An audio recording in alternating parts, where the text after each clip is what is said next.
Harry Potter is a series of 7 fantasy novels written by British author JK Rowling. The novels chronicle the lives of a young wizard, Harry Potter, and his friends Hermione Granger and Ron Weasley, all of whom are students at Hogwarts School of Witchcraft and Wizardry.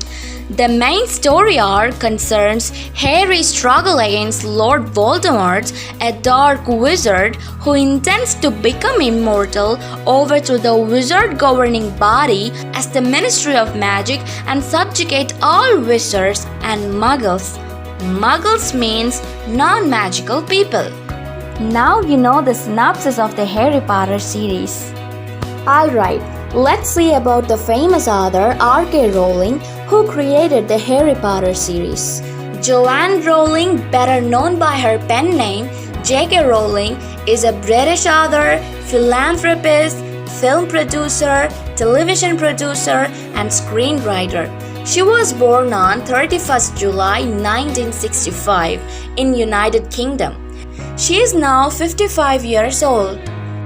By every usual standard, I was the biggest failure I knew.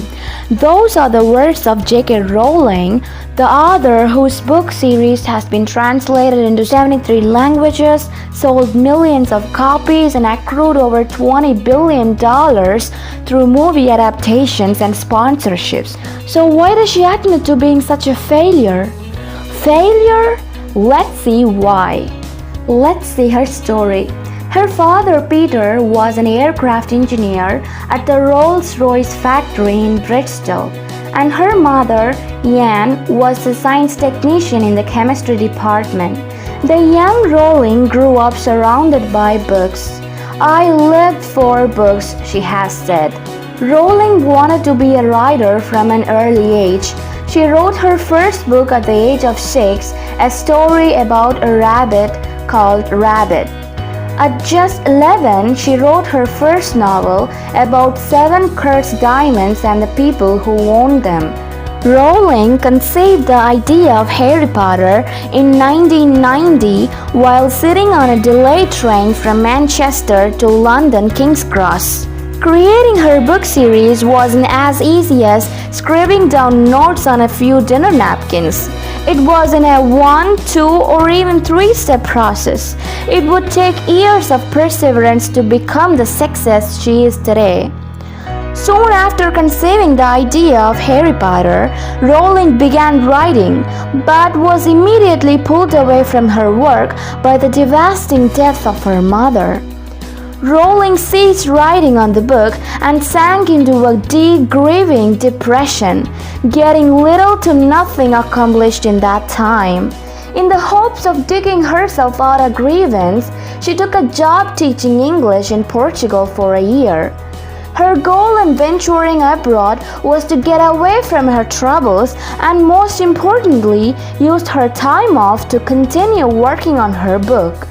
She set the goal of having the first Harry Potter book done by the time she returned from Portugal. Things did not go as planned.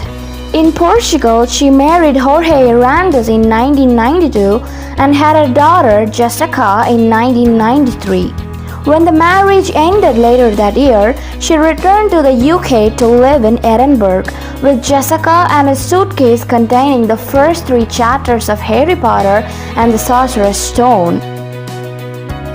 Not only did she fail to make progress on her first book, but after falling in and then out of love, she ended up with a failed marriage and a baby daughter she now had to raise alone. She came back to nothing. She had no job, no finished product, and 2 mouths to feed. She had hit rock bottom. As she struggled with depression, raising a child on her own, and living off mere unemployment benefits, she resumed work on her book in cafes while her daughter was asleep. Despite numerous setbacks, she found solace in doing what she loved, writing. In fact, she found that the little she had was enough to be moderately happy. She had ended up in exactly the position she had feared most and found that it wasn't that bad. There wasn't anything left to be afraid of, and her work showcased that mindset. When Rowling finally finished the first 3 chapters, she sent the manuscript off to a publisher. They quickly passed on the project. She sent it to another publisher. Again, the answer was no. Her mailbox filled with rejection letters, but she didn't let it stop her. Failure meant a stripping away of the inessential. I stopped pretending to myself that I was anything other than what I was and began to direct all my energy into finishing the only work that mattered to me. Those were the words of JK Rowling. After sending her manuscript to 12 different publishers and getting rejected by every single one, Rowling began losing confidence in her book.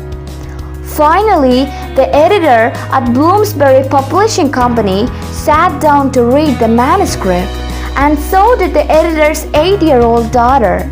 The little girl loved the opening chapter and begged to read the whole thing. This made the publisher agree to publish Rowling's novel. But Rowling was left with a warning that she should get a day job because she wouldn't make any money writing children's books. Once Harry Potter and the Sorcerer's Stone was published, though she proved everyone wrong. The book was first published by Bloomsbury Children's Book in June 1997 under the name JK Rowling. The K stands for Kathleen, her parental grandmother's name. It was added at her publisher's request, who thought a book by an obvious female author might not appeal to the target audience of young boys. Once Harry Potter and the Sorcerer's Stone was published, JK Rowling went from being a jobless single mother living off unemployment benefits to one of the best-selling authors of all time. But it didn't happen overnight. She faced rejection and constantly strived for success. She worked hard at her craft before anyone noticed her. That practice, along with strengthening herself against rejection, was what made her work unforgettable. Looking back, the Harry Potter series has earned over $400 million in book sales, and the last movie alone earned $476 million in ticket sales on opening weekend. She was the first female to become a billionaire author. Not that many others make it that far in the first place. After the Harry Potter books came out, Rowling's stardom rose, and in time, she met and married her second husband, Neil Murray. With a net worth of $1 billion, JK Rowling currently has the accolade of being the richest author in the world, and is also the first author to ever achieve this level of financial success from their writing. That's it, the story of JK Rowling. If you have a dream or a passion and you keep getting rejected or running into failure, don't let that stop you. If you're going through a tough time in your life but working on something you really believe in, don't give up. If you do, you'll never know what could have been. Who knows, you might end up breaking records. Guys, always remember, when the going gets tough, the tough get going. Also, failure at some point in your life is inevitable, but giving up is unforgivable. So it's really important to keep going until you reach your goal. Never give up, never lose your hope, because in the end, your hope itself will be a huge success. Keep in mind, finally, when the crown is given to you, remember the real you. That's it, guys. Thanks for watching. If you like this video, give it a thumbs up and share, subscribe to our channel. I'll see you guys in the next one.